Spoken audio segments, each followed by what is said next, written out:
Buen día. Yo les voy a hablar acerca del tema del aparato cardiovascular y enfocado en lo que es en la sangre, que es uno de los componentes del aparato cardiovascular. Soy formadora de la Universidad Autónoma de Chihuahua en la Facultad de Odontología. Esta materia es impartida por parte de la señora María de Lourdes Luevano Chávez y su alumna Melissa Molina. Me presento. Y es por el 20 de octubre del 2021.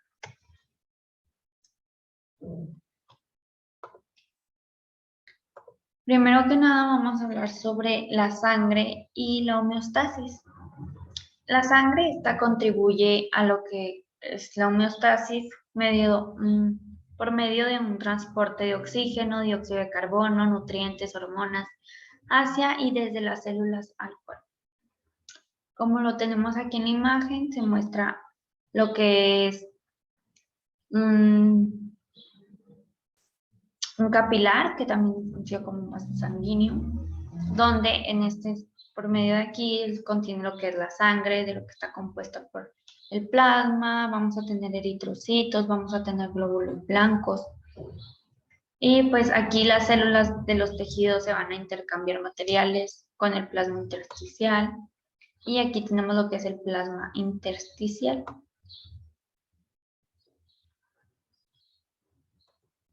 En el aparato cardiovascular, este va a estar formado por tres componentes, que unos de ellos son los vasos sanguíneos. Los vasos sanguíneos, estos vendrían siendo como la aorta descendente, que viene siendo esta, la vena cava superior, la vena cava inferior, y así como más vasos sanguíneos que circulan por nuestro cuerpo. Y en la sangre pues esta va a estar dentro de esos vasos sanguíneos y vamos a tener lo que es el corazón. La hematología, esta es la rama de la ciencia que va a estar encargada de estudiar la sangre, casi estudiando sus tejidos que la forman y sus alteraciones. En las funciones y propiedades de la sangre, en esta tenemos que la sangre pues es un tejido conectivo, que está compuesto por una matriz extracelular de líquido, que la matriz extracelular es llamada plasma. Vamos a verlo más adelante. El líquido intersticial y el oxígeno y los nutrientes. En las funciones de la sangre, esta va a hacer tres funciones que son el transporte, la regulación y la protección. En el caso del transporte, aquí en la imagen yo les puse este viene siendo un vaso sanguíneo y este viene siendo un alveolo. Los alveolos, estos se encuentran en lo que son la parte de los pulmones, en los bronquios, en los bronquiolos. Bueno, en el transporte específicamente, este va a transportar lo que viene siendo oxígeno, dióxido de carbono, nutrientes, hormonas, calor y desechos. En el caso de la regulación, en esta se va a ayudar a mantener la homeostasis de los líquidos, es decir, una regulación de los líquidos que estén en su valor normal. Va a regular el pH por medio de unas sustancias amortiguadoras que también son llamadas buffers. Esta es de la temperatura corporal y así como también del contenido de agua que tienen las células. En el caso de la protección, en la protección esta nos va a ayudar a protegernos contra la pérdida de sangre por medio creando lo que son coágulos sanguíneos y contra una enfermedad por medio de los glóbulos blancos, que estos son fagocíticos, y proteínas tales como anticuerpos de interferón y con otros complementos. En las características de la sangre, esta suele ser densa y más bien es densa y viscosa, y al tacto, cuando uno la toca, se vuelve como pegajosa, por lo mismo de que se empieza a formar como si fuera coágulo. Si tienes en gran cantidad, se forma de una manera mejor vista. En el cuerpo, la sangre la vamos a tener al 20% de tejido extracelular y al 8% de masa corporal.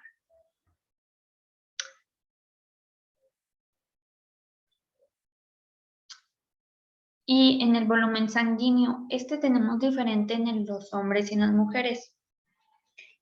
Por el caso de en las mujeres que se presenta el ciclo menstrual, tenemos en menor cantidad de hecho, debido a que pues cada mes se está perdiendo cantidades de sangre.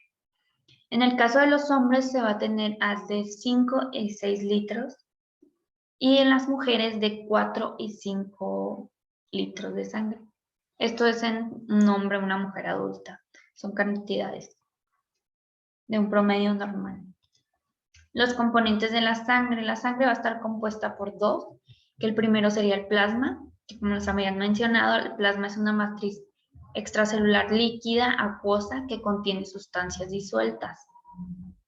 Y elementos corpusculares, que estos están compuestos por células y fragmentos celulares. Aquí está lo que viene siendo el plasma. Esto es en una apariencia de una sangre ya centrifugada. En este tubo podemos observar que aquí tenemos el plasma al 55%.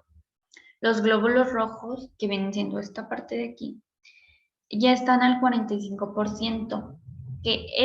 Bueno, aquí está el plasma y estos venían siendo los elementos corpusculares, los glóbulos rojos y la capa compuesta por glóbulos rojos y plaquetas. Si se fijan, lo tenemos en menor cantidad.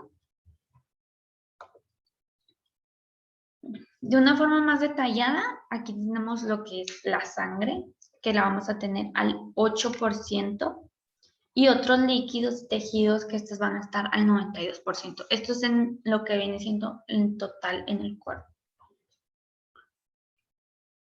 Lo que viene siendo en el peso corporal total, lo vamos a tener de esa manera. En el volumen de la sangre, lo vamos a tener el plasma sanguíneo al 55%, como se los mencionaba aquí. Aquí está, al 55%. Muy bien. Y al 45% vamos a tener los elementos corpusculares, que en estos se van a encontrar. Bueno, primero nos vamos a enfocar en el plasma sanguíneo. En el plasma sanguíneo está compuesto por lo que son proteínas, agua y otros solutos. Vamos a tener lo que son el agua en una mayor cantidad, que viene siendo de un 91.5%.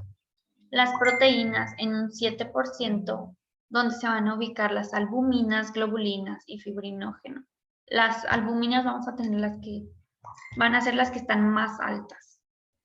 Y en el caso de otros solutos, que van a estar 1.5%, donde se van a encontrar electrolitos, nutrientes, gases y sustancias reguladoras y productos de desecho. Ahora enfocándonos en lo que son los elementos corpusculares.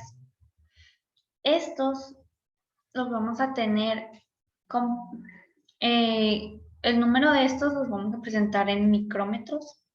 Por ejemplo, en las plaquetas vamos a tener de 50.000 micrómetros a 400.000 micrómetros de plaquetas. Es el valor normal que tenemos que tener en nuestro cuerpo.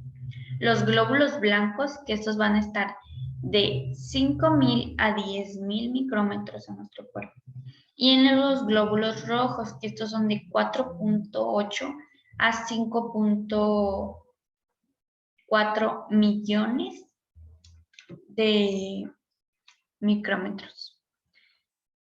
En el caso de los glóbulos blancos, en estos vamos a tener de diferentes tipos. Es decir, pues va a desencadenar más tipos, que vamos a mencionarles ahorita. En los neutrófilos, los vamos a tener del 60 al 70%, pues lo que vamos a tener de glóbulos blancos, neutrófilos. Luego están los linfocitos del 20 a 25%, los monocitos del 3 al 8% y los eosinófilos del 2 al 4% y los basófilos del 0.5 al 1%. Los elementos corpusculares, que pues ya les mencionaba, son plaquetas, glóbulos blancos y glóbulos rojos. Que en el caso de los glóbulos rojos y los glóbulos blancos, estas son células completas, las plaquetas ya solamente son fragmentos celulares. En el caso de que se tuviera una anemia, esta es debido a que hay una cantidad menor a la que debe haber en el valor normal de glóbulos rojos. Es decir, aquí los glóbulos rojos tenemos de 4,8 a 5,4 millones. Si tuviéramos en el caso de 3 millones, ahí sería un valor menor, por lo tanto es una anemia. En el caso de la policitemia, si tuviéramos, por ejemplo, 6 millones de picómetros de glóbulos rojos, ahí es un porcentaje alto. ¿Por qué? Porque no está en la cantidad del rango normal. Bueno, aquí vamos a tener lo que son los elementos corpusculares, que como les había mencionado, son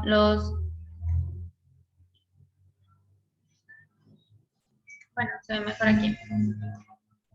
Los glóbulos blancos, rojos y plaquetas son elementos corpusculares. En el caso de los blancos vamos a tener lo que son granulocitos y agranulocitos. En los granulocitos, estos quiere decir que contienen conspicuos gránulos que son visibles al microscopio. Y en los agranulocitos, pues estos conspículos gránulos no se van a ver en el microscopio, o sea, no se ven una vez que ya estén teñidos. En los granulocitos vamos a tener los neutrófilos, los basófilos y los eosinófilos. En los agranulocitos aquí vamos a tener los monocitos y los linfocitos. En los linfocitos vamos a ver de 3 tipos. Uno que son linfocitos T, linfocitos B y las células naturales de Killer. En la formación de las células sanguíneas. Las células sanguíneas van a estar formadas, bueno, primero que nada, pues el proceso por el cual los elementos corpusculares sanguíneos se desarrollan se le llama hematopoiesis, por eso que la mencionamos. La hematopoiesis, esta va a ocurrir en la médula ósea roja después del nacimiento. Aquí lo vamos a tener la médula ósea roja. Que esta médula ósea roja es un tejido conectivo altamente vascularizado, que este va a estar entre las trabéculas del hueso esponjoso. Aquí tenemos un hueso. Y si se fijan aquí, esto sería la parte del esponjoso y va a estar entre las trabéculas del hueso esponjoso. En el caso de los neonatos, pues toda la médula ósea roja es roja, entonces por lo tanto ya va a estar activa la producción de las células sanguíneas. Aquí está en la médula ósea roja, pues vamos a tener lo que es muy importante, glóbulos rojos, blancos y las plaquetas.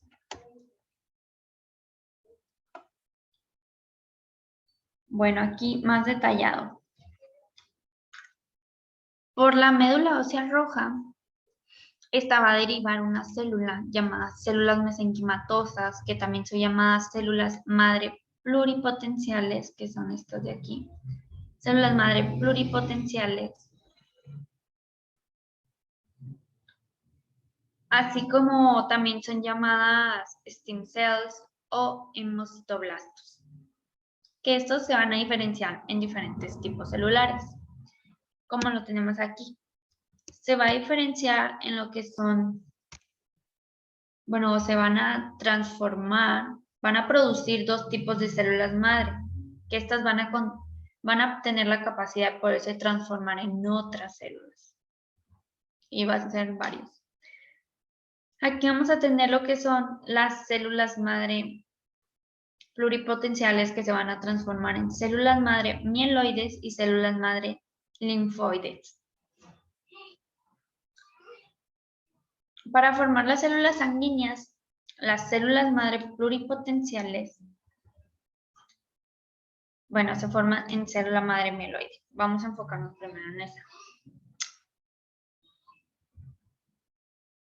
En el caso de las células madre mieloides, estas van a desarrollar lo que son células progenitoras, que las células progenitoras aquí las muestran como en verde, el cuadrito es verde, en donde vamos a tener lo que viene siendo una unidad formadora de colonias de eritrocitos, una unidad formadora de colonias de megacariocíticas y una unidad formadora de colonias de granulocitos macrófagos. Solamente la célula madre mieloide es la única que va a desarrollar células progenitoras. En el caso de la célula madre linfoide, esta desarrolla directamente las células precursoras o los blastos. Bueno, en el caso de la célula madre mieloide. En las mieloides, pues estas van a dar origen, bueno, primero que nada, en la unidad formadora de colonias de eritroides. En esta se va a producir lo que es un proeritroblasto, que este a su vez va a producir un reticulocito. Este va a ser, si cuando se zafa o se desprende un núcleo eyectado que tiene. Y de ahí se va a formar lo que es el glóbulo rojo o también llamado eritrocito.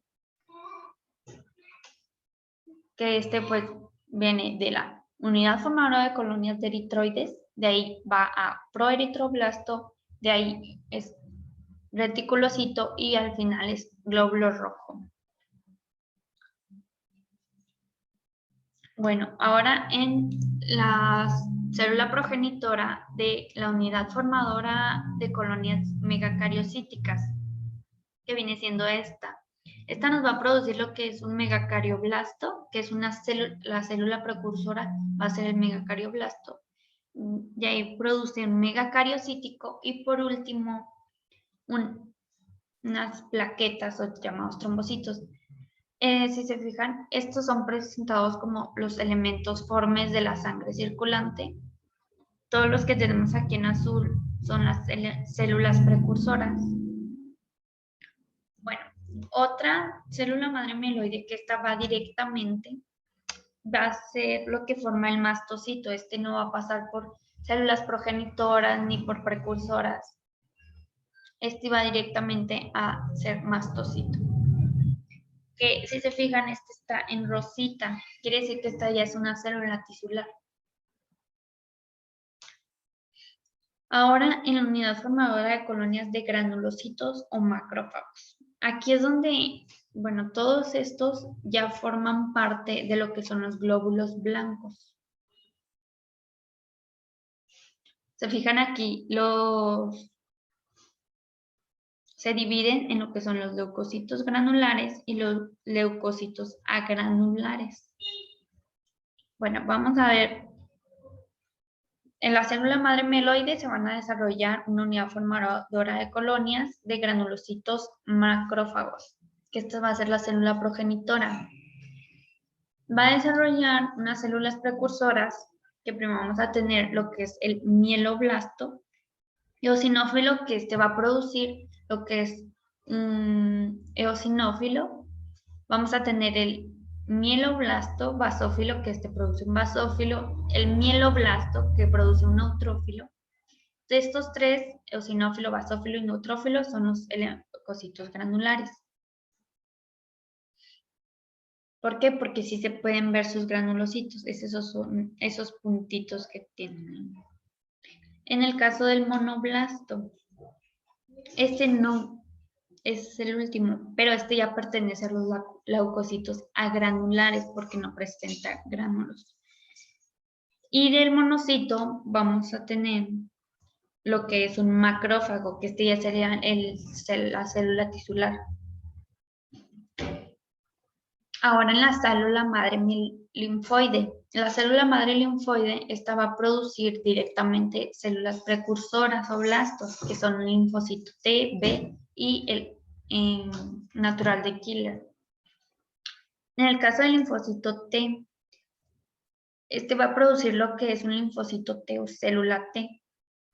El linfoblasto B, este es un linfocito B o célula B. que en el linfocito B, de ahí se va a producir lo que es un plasmocito, que sería su célula tisular. Y el linfoblasto natural de killer, que va a producir una célula natural killer.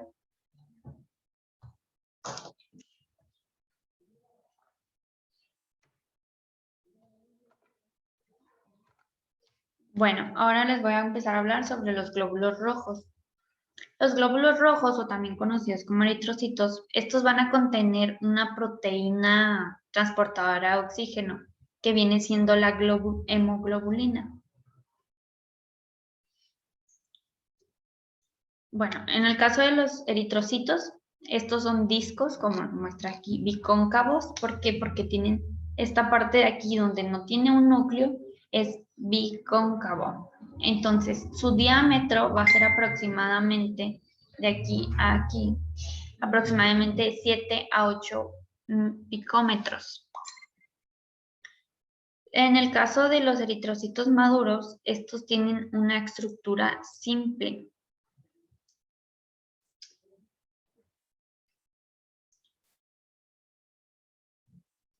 Y aparte que su membrana más plasmática va a ser muy resistente y flexible, lo que va a permitir que pues se pueda deformar sin problema de que se rompa mientras se comprime en el recorrido de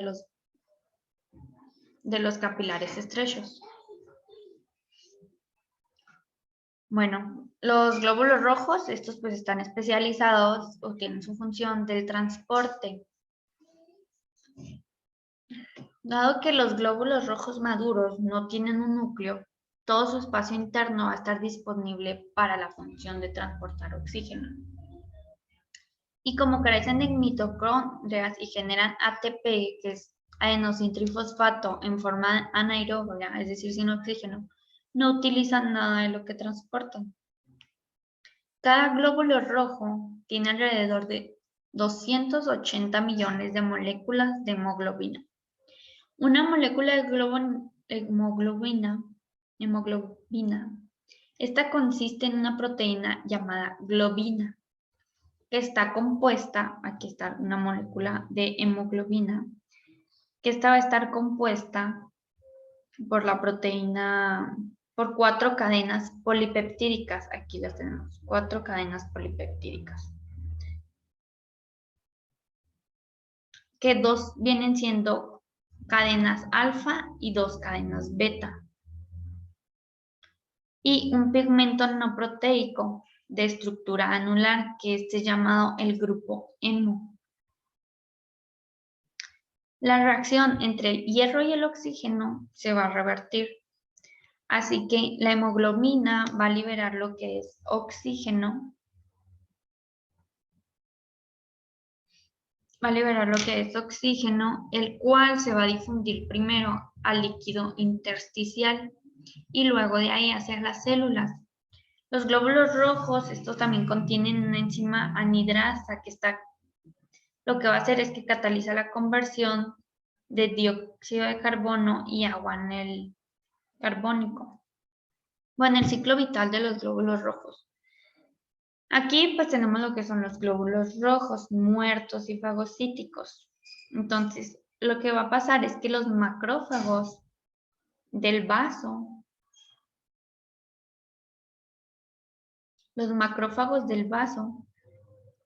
hígado o médula ósea roja se van a fagocitar y fagocitan lo que son los glóbulos rojos, lisados o ya envejecidos. ¿Por qué? Porque los glóbulos rojos tienen una vida en nuestro cuerpo de aproximadamente 120 días. Entonces, las porciones de la globina, que viene siendo esta, y el grupo hemo, se van a separar. Aquí está, mira, que les decía que está compuesta por el grupo hemo y la proteína llamada globina. Bueno, estas se van a separar. De aquí, de la globina, se van a producir aminoácidos que estos van a ser reutilizados en la síntesis de proteínas.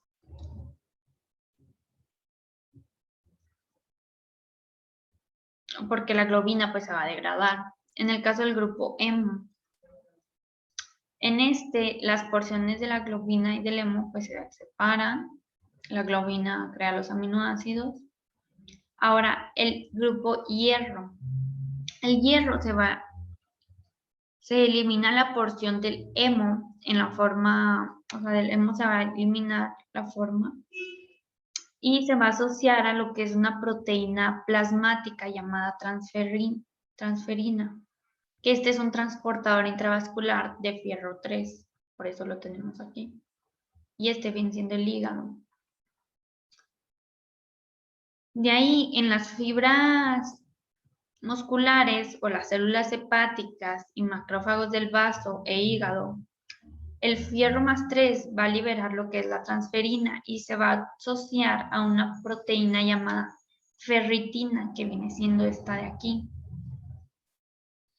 Por la liberación desde algún sitio de depósito o la absorción desde el tracto gastrointestinal, el fierro más 3 se vuelve a combinar con lo que es la transferina.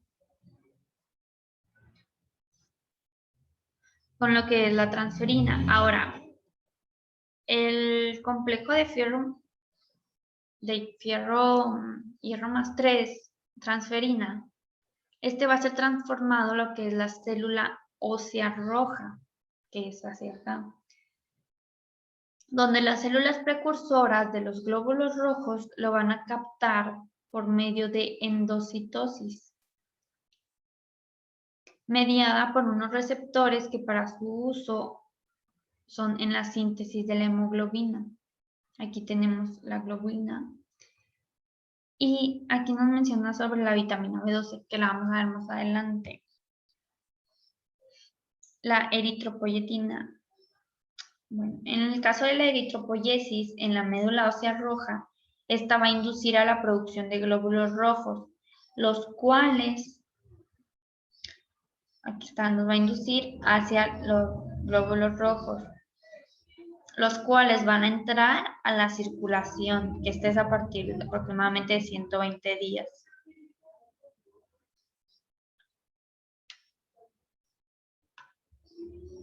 Bueno, en el caso de aquí, cuando el hierro es eliminado del grupo hemo, la porción no férrica, aquí en el caso del hemo, la porción no férrica del hemo se va a convertir en lo que es biliverdina, que esta es un pigmento verdoso y después de ahí se convierte en bilirrubina, que es un pigmento amarillo y amarillo anaranjado. De aquí de la bilirrubina, esta va a entrar en lo que es en la sangre y va a ser transportada hacia el hígado. Por eso lo tenemos aquí, la bilirrubina. En el hígado, la bilirrubina es liberada por células hepáticas en la bilis, la cual va a pasar al intestino delgado y luego al intestino grueso.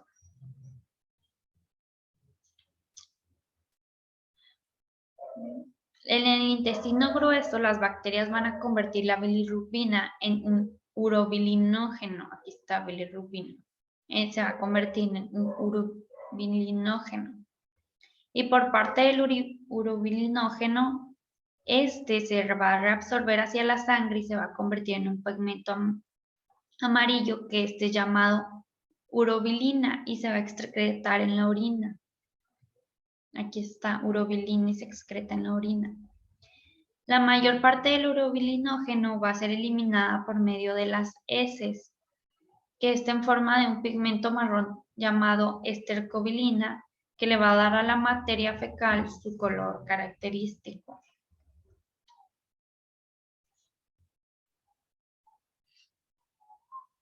En el caso de la eritropoyesis en la producción de glóbulos rojos, en esto va a empezar en lo que es, bueno, como sabemos, empieza en lo que es en la médula ósea roja, con una célula precursora que es llamada proeritroblasto, que de ahí pasaba a ser lo que es un reticulocito y de ahí el glóbulo rojo. ¿Por qué? Porque los reticulocitos, estos se maduran y se transforman en glóbulos rojos de 1 a 2 días después de salir de la médula ósea roja. Bueno, aquí tenemos lo que son, si hay algunos estímulos que alertan la homeostasis por una disminución en lo que es la oferta del oxígeno a los riñones, otros tejidos, vamos a tener unos receptores, que estos son células renales que detectan bajos niveles de oxígeno. De ahí vamos a tener un centro de control. Esto de aquí es un proceso de homeostasis. Vamos a tener un centro de control.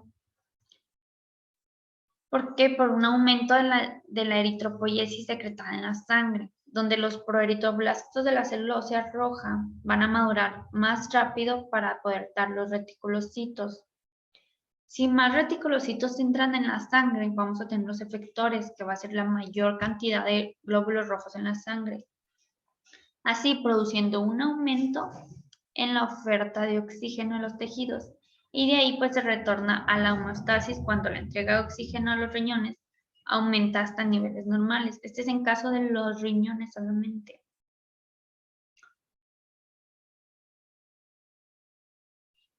Y esto pues sería un sistema de retroalimentación negativa. ¿Por qué? Porque está acelerando la producción porque se necesita el oxígeno en las células que parten del riñón.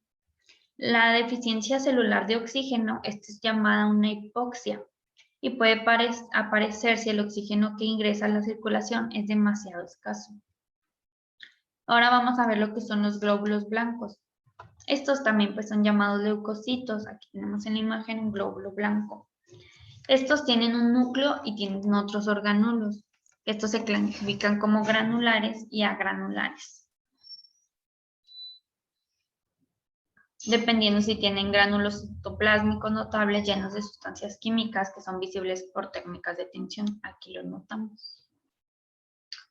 Bueno, aquí está la clasificación de glóbulos blancos. Tenemos los granulocitos, que estos incluyen lo que son los neutrófilos, eosinófilo y basófilo. Los leucocitos agranulares, que estos incluyen los linfocitos y los monocitos. Estos por medio de una técnica de tinción por medio del microscopio.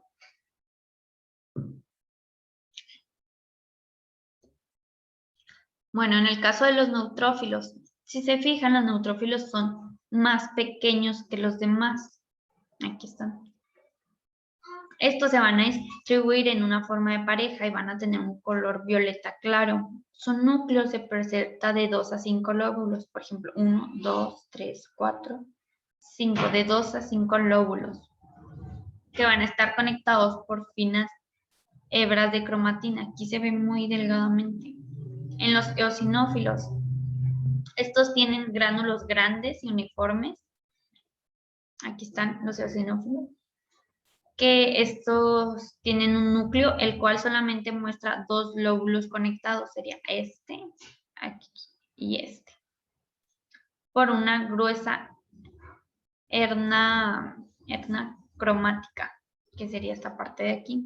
En los basófilos, estos tienen gránulos redondeados y de variado tamaño, es decir, chicos y grandes. Estos en general se oscurecen al núcleo, el cual tiene 2 lóbulos. En los agranulares, en el linfocito, estos tienen un núcleo redondo, como se muestra aquí. Se tiñe de forma intensa y el citoplasma se ve de color celeste. Aquí, como se ve un azulito muy, muy claro. Y tiene forma con un borde alrededor del núcleo. Estos se dividen en 2 que vienen siendo grandes y pequeños. El pequeño va de 6 a 9 micrómetros y los grandes de 10 a 14 picómetros. En el caso de los monocitos, estos tienen un núcleo en forma de un riñón, como se ve aquí, está más así, o herradura, y su citoplasma es de color azul grisáceo, es esta parte de aquí. La sangre es la encargada de transportar los monocitos, de los cuales se van a convertir en macrófagos, si bien lo recuerdan.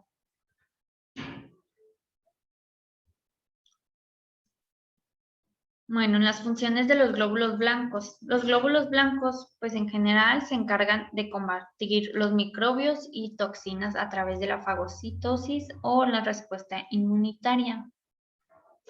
Para que se pueda realizar esta tarea, muchos de los glóbulos blancos van a abandonar lo que es la circulación y esta se va a empezar a acumular en sitios de invasión del patógeno o de la inflamación. Los glóbulos blancos pueden vivir en una persona sana durante varios meses o años o simplemente vivir unos pocos días. Es importante que se pueda conocer los niveles de glóbulos blancos que tenemos en nuestro cuerpo, porque debido a si hay una disminución puede significar que hay una leucopenia, ya que de ser así podemos sufrir graves infecciones. ¿Por qué? Pues porque nos está protegiendo, no está combatiendo la infección. Y si hay una cantidad de trastornos y enfermedades, los niveles normales de los glóbulos blancos es de 10.000 picómetros.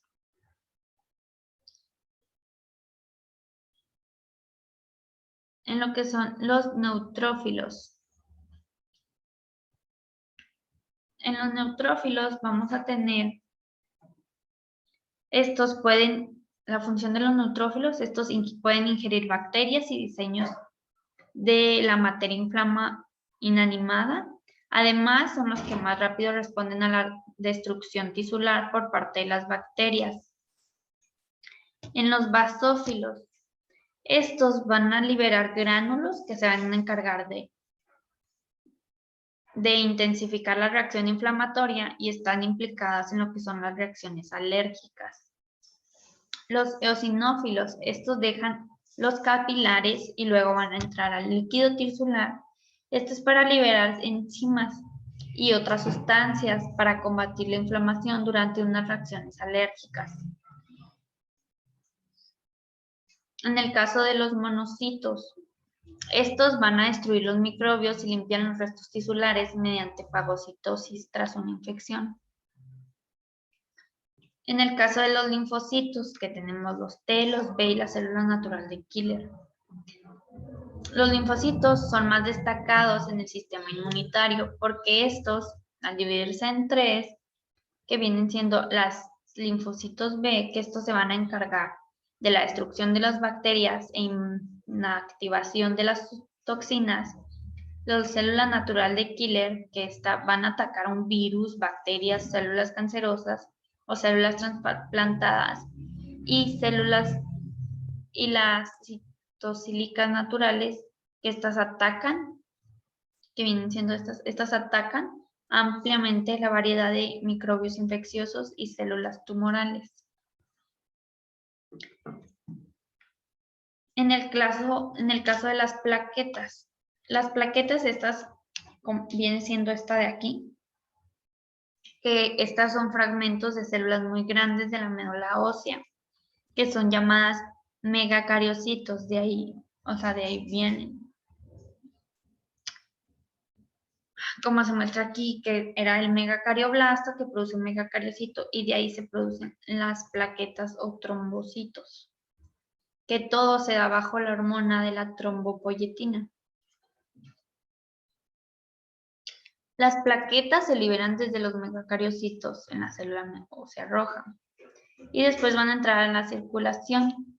De ahí se encuentran entre 150.000 y 400.000 plaquetas en cada picómetro de sangre. Tienen forma de discos, porque son redonditos. Estos tienen de 2 a 4 picómetros de diámetro y carecen de un núcleo. Las funciones de las plaquetas. En esto las funciones que tenemos es que las funciones de las plaquetas, estas van a frenar la pérdida de sangre en los vasos sanguíneos dañados, formando un tapón plaquetario, y su promedio de vida es breve, pero regularmente va de 5 a 9 días.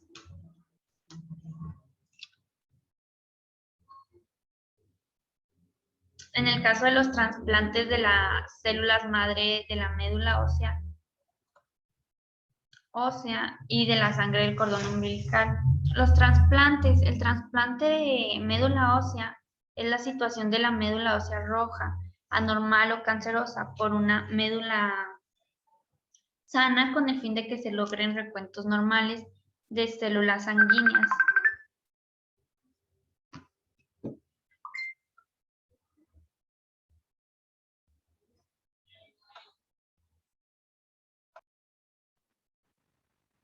En el caso de el trasplante de médula ósea, en esto se puede presentar lo que es llamado una enfermedad de injerto versus cáncer, versus Western, perdón.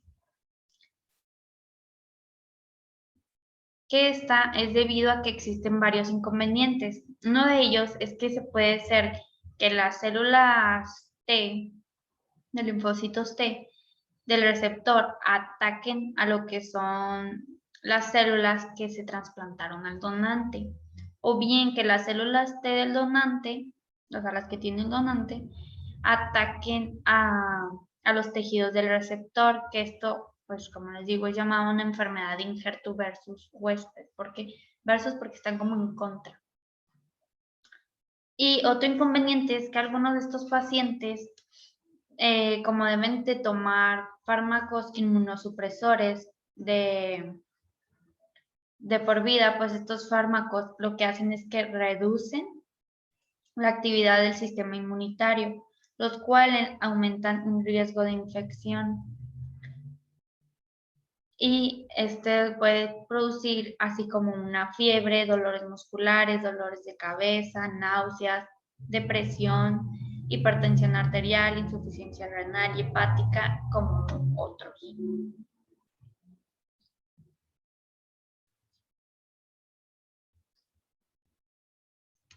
En lo que viene siendo en la parte del enlace entre la madre y el embrión o el feto, es el cordón umbilical, donde las células madre se pueden obtener de ahí. Poco después del nacimiento, aquí tenemos lo que es un cordón umbilical y las células madre. Que esto lo que hace, lo que se realiza, es que se va a extraer el cordón umbilical con una jeringa y se va a congelar. Entonces, estas células pues tienen muchas ventajas a partir de la médula ósea roja, donde estas se pueden recolectar con facilidad con autorización de los padres del recién nacido, como también son más abundantes que las células de la médula ósea. Estos son menos propensas a provocar enfermedades de injerto versus huésped y la probabilidad de transmitir infecciones es menor, así como también se pueden guardar indefinidamente en los vasos especializados. La homeostasia. Este es un conjunto de mecanismos o es una secuencia de reacciones que va a detener lo que es el sangrado, va a evitar una hemorragia en los vasos sanguíneos, pero la hemorragia masiva en grandes vasos tiene que requerir una intervención quirúrgica. Pero en sí la hemostasia es un conjunto de mecanismos que van a ser para detener los procesos hemorrágicos. ¿Cuáles mecanismos contribuyen a estos procesos? Son lo que es los vasoespasmos, que el vasoespasmo es cuando las arterias o arteriolas se lesionan. Aquí es un vasoespasmo. ¿Por qué? Porque la arteria este es el vaso capilar, la arteria se lesiona y el músculo liso de sus paredes se contrae en forma inmediata.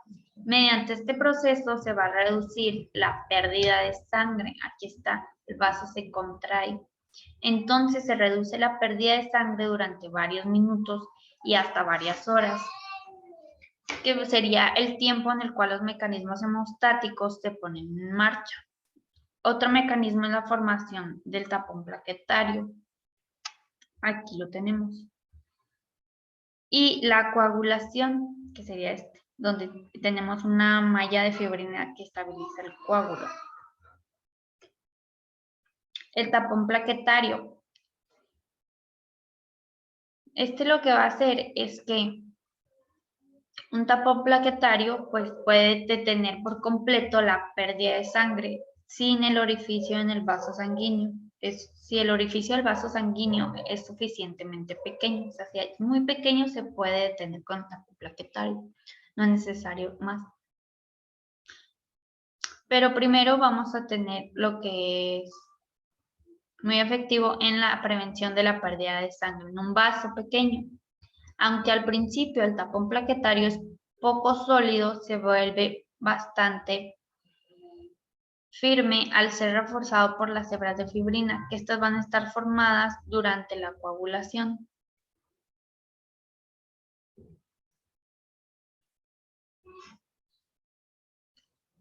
Bueno, en la formación del tapón plaquetario, primero que nada vamos a tener una adhesión plaquetaria, que en las plaquetas van a entrar en contacto y se van a adherir a las paredes. Aquí tenemos las plaquetas, van a entrar en contacto y se van a adherir a las paredes lesionadas de un vaso sanguíneo. Aquí tenemos el vaso sanguíneo, se adhiere y como las fibras de colágeno, así como en las fibras de colágeno del tejido conectivo subyacente. Luego vamos a tener lo que es aquí está, que sería una liberación plaquetaria. En las plaquetas se van a activar y sus características van a cambiar drásticamente. Si se fijan, aquí las tenemos. Van a cambiar drásticamente. Esto extiende muchas proyecciones que les permiten contraerse e interactuar entre ellas y van a comenzar a liberar contenidos de sus vesículas. Donde aquí tenemos la liberación de ATP, ADP, serotonina y tromboxano A2, que estos liberados cumplen un papel muy importante para la activación de las plaquetas cercanas. Y por último tenemos la agregación plaquetaria, que es la liberación del ADP, adenosindifosfato, que hace que otras plaquetas circulantes se vuelvan más adherentes a la propiedad que les permite sumarse a las que ya están activadas. Este agrupamiento de las plaquetas es lo que se le llama una agregación plaquetaria. Y por último, se va a tener una acumulación y el acoplamiento de grandes números de plaquetas. Como se muestra en la imagen, son varias las plaquetas que tenemos. Y esto va a formar como una masa, que esto ya es lo que se le denomina como un tampón plaquetario. En el caso de la coagulación sanguínea, la coagulación está implicada por lo que es una cascada de reacciones que se va a dividir en 3 etapas. La primera es una formación de la trombominasa. La segunda es la conversión de trombominasa en trombomina. Y por último, una conversión del fibrinógeno soluble en fibrina insoluble.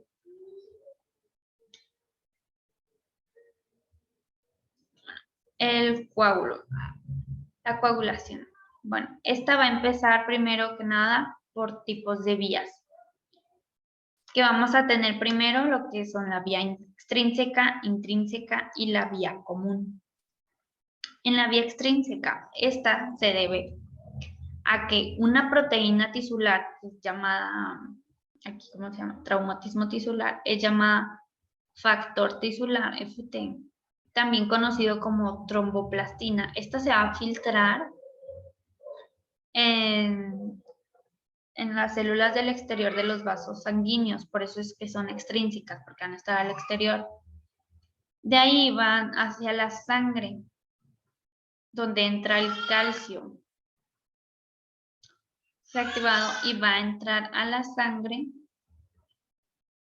y va a iniciar la formación de la protrombinasa. En el caso de la vía intrínseca, esta es porque sus activadores van a estar en contacto directo con la sangre y se van a encontrar en ella.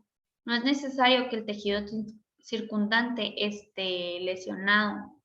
Entonces, las células endoteliales dañadas van a exponer las fibras de colágeno. Estas serían las plaquetas dañadas.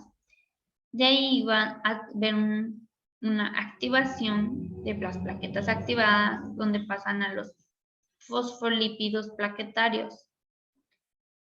Y en el otro caso es cuando entra el calcio. Por medio de estas dos se va a generar lo que es la formación de la protrombinasa, por la vía intrínseca, extrínseca.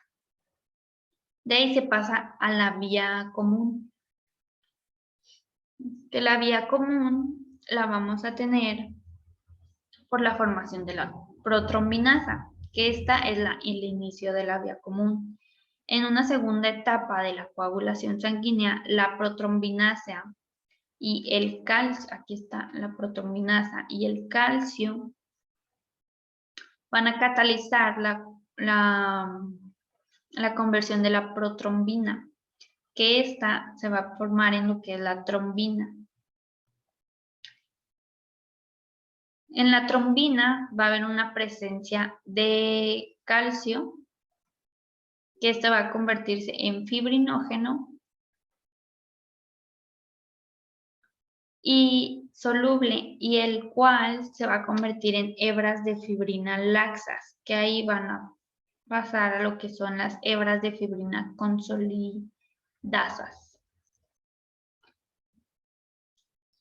Un papel muy importante es el de la vitamina K en la coagulación. ¿Por qué? Porque la coagulación normal, esta depende de la vitamina K en el organismo, aunque no está involucrada directamente en el proceso, es necesaria para la síntesis de los 4 factores de la coagulación. En los mecanismos de control homeostático, aquí como les mencionaba, pues los 3.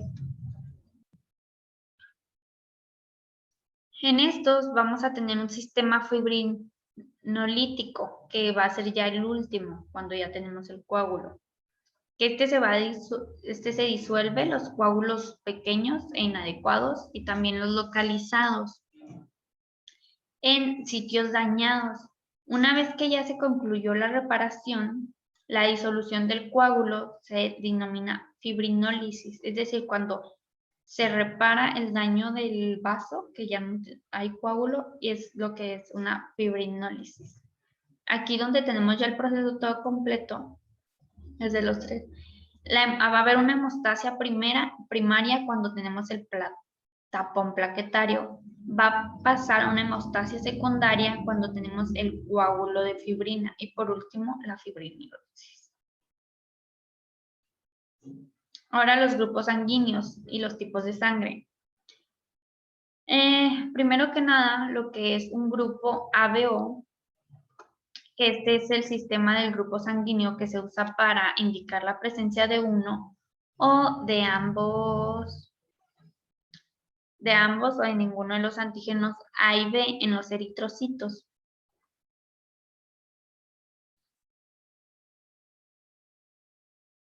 Bueno, las personas cuyos glóbulos rojos solo exponen un antígeno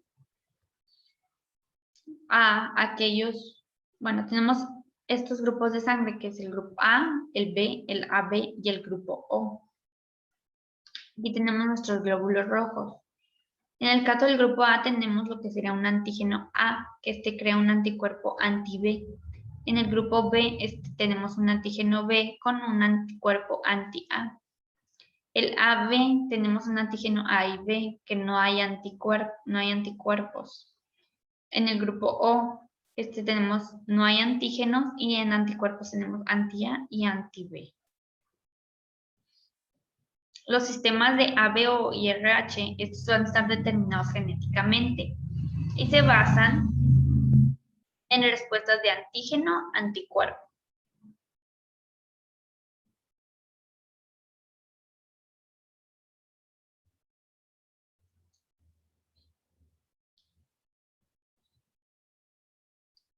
Bueno, en el caso del factor RH, en el factor RH, en esto es donde aquellas personas cuyos glóbulos rojos tienen antígeno RH son designados factor positivo.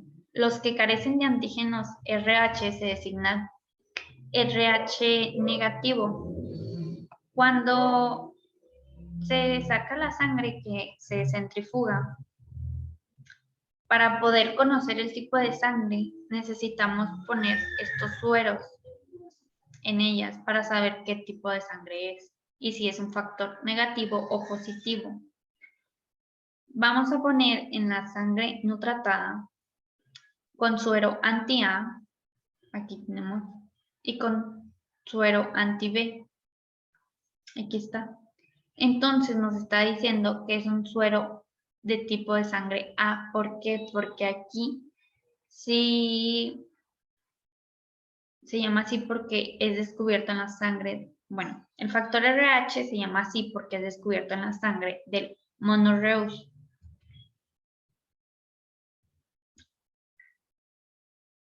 ¿Y para qué precauciones se deben de tomar antes de realizar una transfusión sanguínea?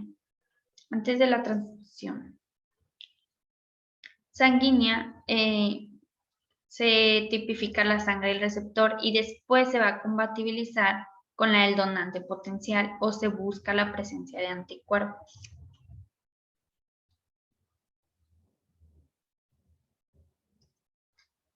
Aquí está la transfusión. La transfusión, pues esta es una transferencia de sangre entera o de componentes de ella, solo de los glóbulos rojos o del plasma. Que esta es en la circulación o directamente en la médula ósea. Como les decía, ahí puede haber una transfusión de médula ósea roja. Pero para ello tenemos que saber cuál es el grupo sanguíneo que es compatible de la sangre para poder realizar una transfusión adecuada.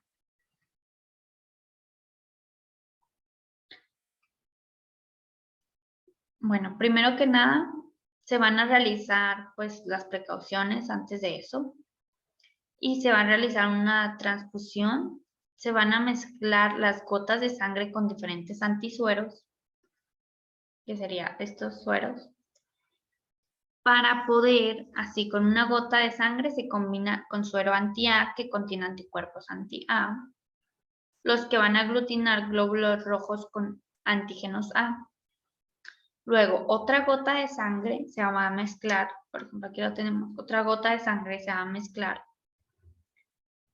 con suero anti-B, aquí está, el cual contiene anticuerpos anti-B y aglutinarán glóbulos rojos, que estos van a poseer lo que son el antígeno B. Si los glóbulos rojos aglutinan, solo cuando son mezclados con el suero anti-A son del grupo A. Y si lo hacen al mezclarse con el B, quiere decir que son del grupo B. En cambio, si ambas gotas de sangre aglutinan, es decir, aquí son del grupo AB. Si ninguna de las dos aglutina, la sangre se dice que es del grupo O. Entonces, aquí, los que pueden donar sangre y los que pueden recibir. En el caso del grupo A positivo, en el grupo del A positivo, aquí solamente puede donar a los A positivo y AB positivo. Y puede recibir sangre del A positivo, A negativo, O positivo y O negativo. Aquí lo más importante es que en el caso del grupo AB positivo, este es un receptor universal, es decir, que puede recibir de cualquier tipo de sangre. Si se fijan, está en todos, AB positivo, está en todos los tipos de sangre. Pero solamente puede donar a los AB. Solamente puede donar a los AB y puede recibir de cualquier tipo de sangre. En el caso de los O negativo, este solo es un donante universal, por lo tanto le puede donar a todos los tipos de sangre. Aquí lo tenemos, aquí también, aquí también, aquí también, aquí pues también se incluye. Aquí está, aquí está, aquí está. Es un donante universal, el O negativo, y el AB positivo es un receptor universal. Pero, ¿qué puede recibir? El O negativo es, de hecho, es un tipo de sangre que casi no hay. Y este solamente puede recibir de su misma sangre, del O negativo. No puede recibir de otro tipo de sangre. Bueno, también hay consideraciones cuando se puede producir lo que es una anemia hemolítica en el recién nacido. Esta es cuando en el nacimiento hay una pequeña cantidad de sangre fetal que generalmente pasa a través de la placenta a la circulación materna. El problema puede presentarse cuando la madre es un RH y el bebé es un RH positivo, por haber heredado uno de los antígenos RH del padre.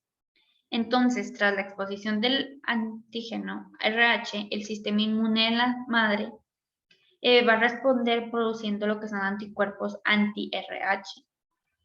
Así que durante un siguiente embarazo, los anticuerpos maternos van a cruzar la placenta hacia la sangre fetal y si el feto es RH positivo, la consecuente reacción sería antígeno-anticuerpo, que esto va a producir una aglutinación y una hemólisis en los glóbulos rojos. Esto sería todo por mi parte. Muchas gracias.